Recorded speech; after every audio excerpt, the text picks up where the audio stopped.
Welcome back to the Sharpshooters. This is Rory's Retro, and I am Marcus, the Grand. No, I'm not. Hello.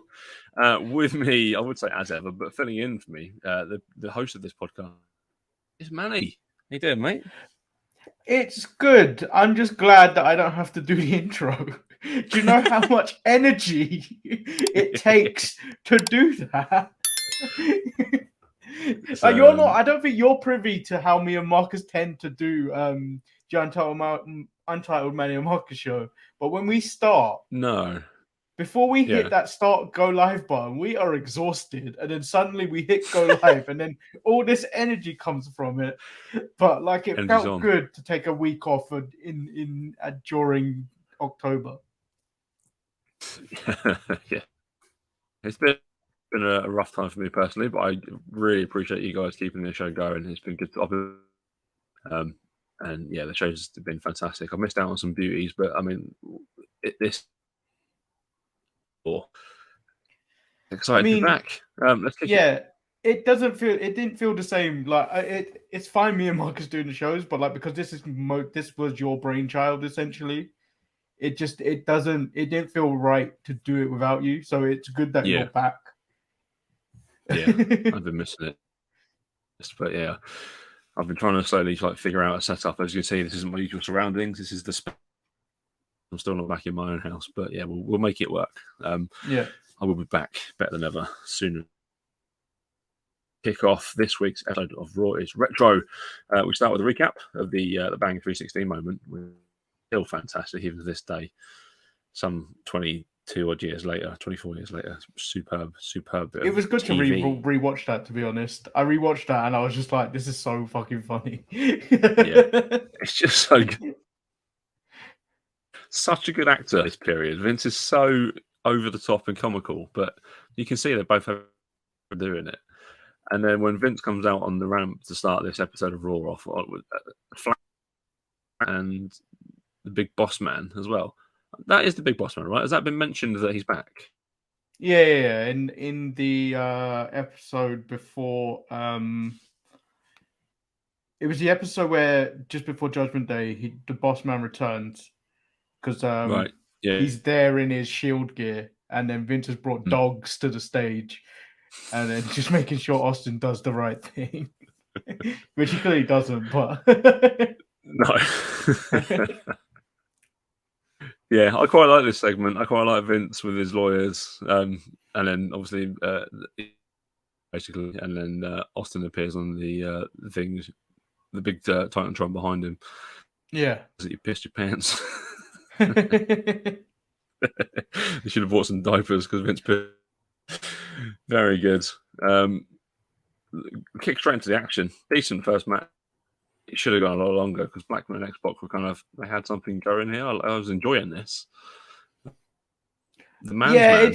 It still didn't make any sense though, because they still said Steve Blackman had come back from injury. So you missed out on the Intercontinental title tournament, the one night tournament on Raw. Yeah. Because they stripped Triple H because he had a knee injury. And then Steve Blackman's just come back from a knee injury, but he's been put immediately. He hasn't even been cleared, and he's been put into a match, which just didn't make any sense. And I still don't think Steve Blackman's probably cleared, but they still have him out there. It's just two very injured men fighting in this match, basically. X-Pac. But yeah, Regal turns up in his lumberjack shirt and his boots, and he's very keen to point out that he's a man's man. Love this gimmick. I didn't really like this gimmick when I first watched it. I found it more funnier the years gone on. Looking back on it now, it's yeah. I mean, it's more fun now than it probably was for Regal. Come off his Lord Steven Regal thing in WCW. So, of Vince in a kind of an office room with some attorneys. He's not happy with attorneys. I don't know why he's hired them, to be honest, because they all seem pretty useless. Well, I think once we found out the reason as to why the attorneys can't necessarily do anything, it's pretty obvious. It kind of understandable. we get our next match is The Rock versus LOD Droz. So I've this LOD now have Droz. LOD have hair, which really threw me. Like seeing Hawk not keen on that at all, to be honest. But The Rock is and the people's elbow, and it's all this sort of stuff. So this is all leading to obviously Rocky's big turn. This is good. I really enjoyed the Rock at this period. He's really, really good. I enjoyed The Rock. I just don't enjoy LOD and Droz in any segment. Like none of them are good. It feels wrong to be like laughing at Hawk going through his demons, but like it's so overdone that it's incredibly funny, but like I don't think that's the intention for it to be that funny. No, absolutely not. It's it's really sad what's happening to him, unfortunately. But yeah, they're putting it out as a storyline. Droz was, I mean, he was rubbish, wasn't he? He's Droz, does what he does. Animal and Droz leave together while Hawk's in the ring. Austin has a little chat with Michael Cole. He mentions that we will make a statement later on. Who could the we be? I wonder who the we could be. Then we get a fucking Motley Crue concert. Why is this here? I don't know, because it didn't seem like it was advertised, but I did enjoy the way the stage looked. Yeah, with the entrance to one side, and then all the way through the night when Kane comes out and there's a big drum kit behind him. So that looks weird. Like, that's not what the image. But it did kind of like loosely resemble an old Impact, or how the AEW Dynamite setup is with the entrance tunnels, and how Impact had entrance tunnels as well. But like it seemed really cool. But like obviously, like because you see it so frequently in AEW now, you kind of just like think that's the norm. But like when you look back at Raw sets before, it was like this never looked like that. Yeah, the Raw set before was just a massive Titantron and literally a black curtain, wasn't it, all the way across that people just appear out of. Yeah. I mean, they were quite good, actually, Motley Crue, to be fair to them. They sounded pretty good live. Most live performances on Raw are normally terrible. But they were pretty good. They were on point. We see Test as well, chucking a fan into the crowd, back into the crowd. What me and Marcus failed to mention over the last couple of weeks was Tori has been appearing in the crowd. Yes, because she was a fan, wasn't she? She was like a crazed fan to begin with. That was her gimmick. Yeah. We'll see more of her going on. I always liked Tori. I thought she was quite good for the era, anyway. Well, then she got involved in that DX stuff and then got lost. Just lost in the shuffle. A silent lady in DX. Our next match is Kane versus Gangrel. I was enjoying this. Two big lads just beating the crap out of each other. Gangrel's. I mean, it was there for me, Ross. It was there because all it was Edge coming out to help Gangrel and Christian put out Kane. Yeah, they've they still couldn't put the big man down. He kept sitting up despite their 3-on-1 attacks, and then and then they ran away. And they ran away. 3 people run away from one guy. Get some chairs, boys. You can do some good damage with some chairs. Michael Cole speaks to Shane McMahon, and then he's going to come out and make a statement regarding the situation with Steve Austin. And that's it for Raw is War. We enter the war zone now, and this is a long segment of Shane getting stuff off his chest, of Austin talking, and it's Vince is acting in this that hamming up, trying to make himself cry when Shane is talking to him. He squeezes his eyes so tight that a vein pops out on his head at one point, trying to squeeze some tears out from his eyes. But yes, it's Shane that's given Austin the contract. Yeah. And then Vince pretty much playing out the Dominic Mysterio, Rey Mysterio thing going on in the last few months, where Dominic's turned on his father, which not most people haven't actually heard, because we actually haven't had a Raw is Retro since we've come back together, since we come back from Cardiff. True. I went overboard when Dominic turned on Ray, drawing you're a lot hyped, of attention, to say the least. Yeah, drawing attention to myself. I had no alcohol in me. I didn't have any type of narcotics near me. No, just a lot of eyes on you when you were cheering the loudest man in that 60,000 seat stadium for Dominic Mysterio. It was good though. It was really, really good. That was the moment we waited for. But yeah, yeah. Shane plays this part here, and yeah, it's kind of a bit awkward though. Shane's always a bit awkward. I think he hasn't got the charisma that Vince has. I think this is probably the best you're going to get from Shane, because I think as the years go on, and even in his later runs, when he becomes Shane the sweatiest McMahon, whenever he talks on the microphone or comes out in the recent years, he's just sweating nonstop. This is probably the best you're going to get from Shane, and then because he starts going over that overhyped Shane McMahon, like Shane McMahon on acid or or cocaine or whatever in the next few months. I think that when Shane gets more mic time. Yeah, we are going to get Kane electroning his balls at some point in the future, so we've got that to look forward to at least. That's like 2001. It's some way in it. Shane Austin throws Shane a beer as he leaves the building. Weird segment. I don't feel like I needed to see that, to be honest. But that was the Brett moment. Do you remember the old Brett commercial with the kid? Yeah. Hey kid. Yeah. Our next match, absolute banger: The Godfather versus Tiger Ali Singh with Babu. Yeah, double DQ. So we glossed last week. We glossed over the segment of Tiger Ali Singh doing his thing for money, and it was one of Godfather's hoes. Because we just didn't want to talk about it because the segment was bad, and this match just as bad, although it ends in a slugfest, but ends in a DQ. Yeah, as it says in this report in here, no one cares about Tiger Ali Singh, and they really don't. Like, he's got no heat. He's just there, isn't he? Yeah. Michael Cole speaks to Vince McMahon backstage, but his mind is clearly he's preoccupied with something else. And we get the Oddities and the ICP versus Kai and Tai. And every time I see the ICP, I just want to turn off. I wasn't paying attention to this. No, they're awful. It was a DQ finish because obviously it's Raw in '98. The Oddities end up arguing with the Clown Posse, and yeah, I'm sure this is all heading to something very, very mediocre at some point.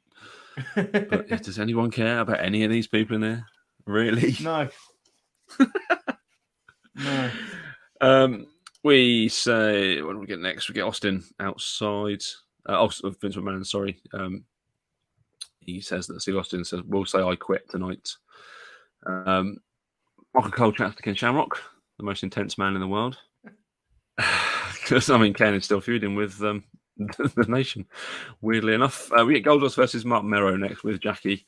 Did we get a finish? No. No, it ended in a DQ because Shattered Dreams is a DQ.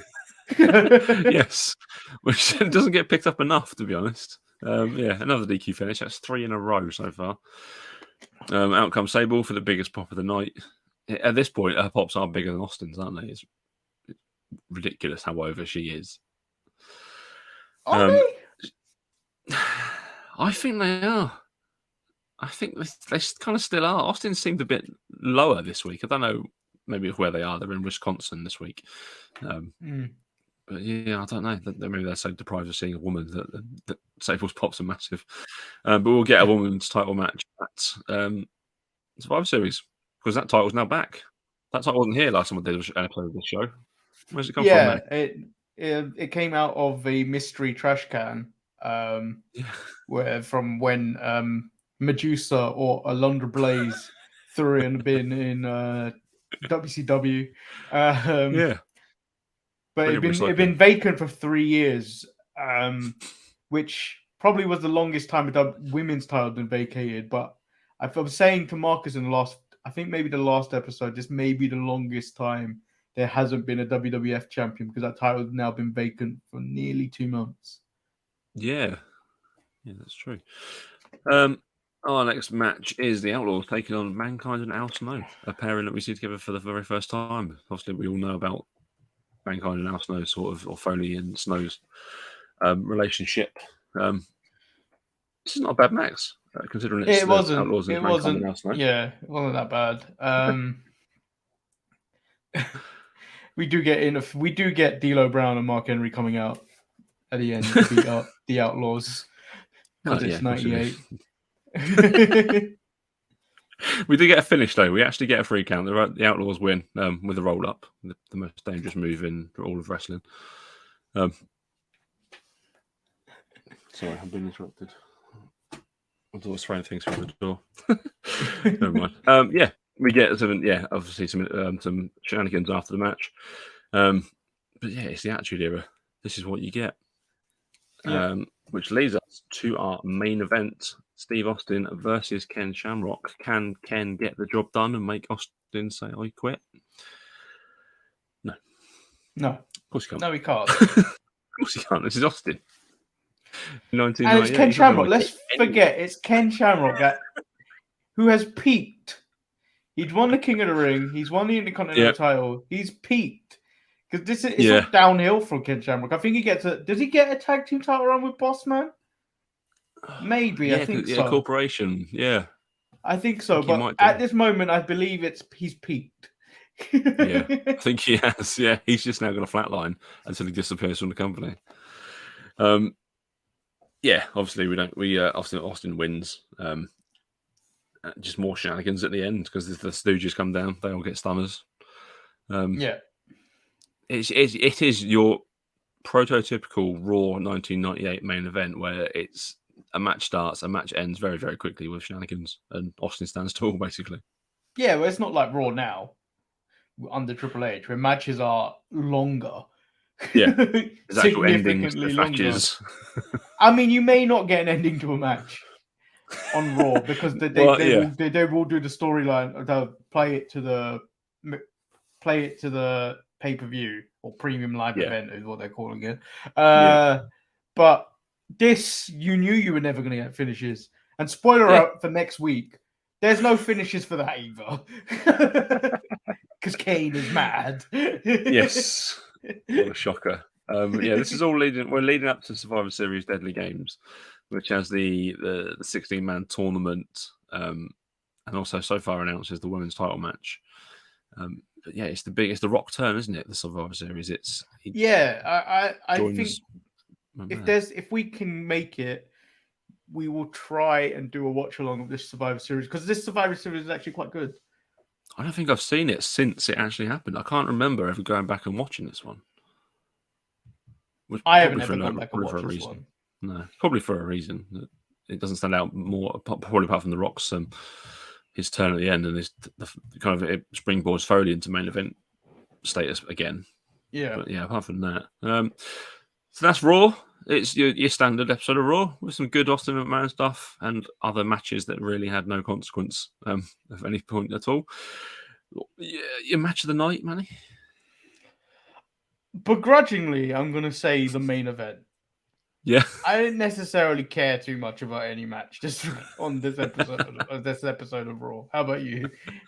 I'm going to go for the tag team match, the Outlaws against Mankind and Al Snow. I always like to see the Outlaws, and I do quite like Al Snow. I like that he's going to be around for quite a while in his company, just doing various different bits and bobs. Well, we've got the tag team of Al Snow and Steve Blackman to come.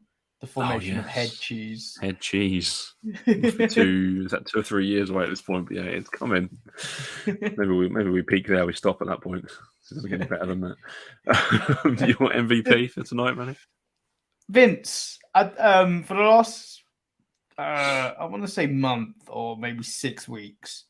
Yeah, it has either been Vince or Steve Austin because of everything that's gone on. This is a peak time for WWE at this point. I think with all that was going on, I thought everything was really stretched out. When I go back in my mind and go, oh, this happened and this was an iconic moment, and I was like, no, this was like week after week. I was like, I didn't think this was all. I didn't think this was happening that quickly. No, I didn't think it was literally bang, bang, bang, bang, bang. But they were on an incredible hot streak of writing. Yeah. And really, the rest of the show doesn't really matter that much. Like The Rock winning the title is not. It's not the story. It's still Austin versus McMahon like the whole time, which is mental because you're crowning not The Rock for the first time as champion. But yeah, it's very, very like they're on fire at the minute. They really are. So there we go. That is our episode. You can tell I'm back. It's 20 minutes. Yeah, you can't leave me and Marcus unattended for too long because shows go on longer than 20 minutes. they make them like actually do episodes of Raw. They go on longer than they need to. You yeah, can find us the thing is, Ross is able to control the tangents that me and Marcus may go under when we're together if we do a three-way show. Yeah, that's true. Because the tangents last time were Mankind and versus Batman, which funny and make the best of. Yeah, but is it something you need to go 5 minutes on? Probably not, but it was funny. I think that's what our viewers are here for that though as well. They know what they're getting from each part of this show. They know who they're going to get and what they're going to get from them. So like, it's still fun to watch regardless. But yes, make sure you are liking and subscribing to all of our videos. The numbers are growing. Make sure you're hitting up at Sharpies Network. Manny doing some cracking work over on Twitter with some lovely memes. But if I'm awake, we haven't got any. Yeah, if I'm awake, you'll see me live tweet some Raw and NXT and SmackDown, but half the time I will be asleep. We've not got the most followers on there, so if you're on Twitter, follow us. It's at Sharpies Network. Go and hit us up over there. Join the Midcard Mess for all the chat that goes on daily in there, and email the show. Send us an email, thesharpshooters@gmail.com. Yeah, most importantly, like and subscribe. Make Eric read. Make Eric read. Give Eric more work to do. But yeah, that is it. We'll be back next time with another episode of Raw. We're into November already. We're almost into 99. This year has actually flown by, to be honest. I don't actually realize how we've managed to keep doing this. It's difficult to do these shows. Yeah, you've got to watch them. It takes work, doesn't it? Yeah, and I can't watch them quite quick. I can't watch them quickly like I would watch normal Raws. So I'm surprised we've kept it up. Yeah. My current setup is I'm having to watch them on my Xbox, which is attached to my PC monitor, which doesn't have speakers. So I'm having to plug headphones into my Xbox controller to listen to the commentary of the episode of Raw. It's a palaver. But yeah, we will make it work because they're fun to watch and they're fun to do. But there we go. Until next time. Oh, you ain't done this in a while. Ready? Bye!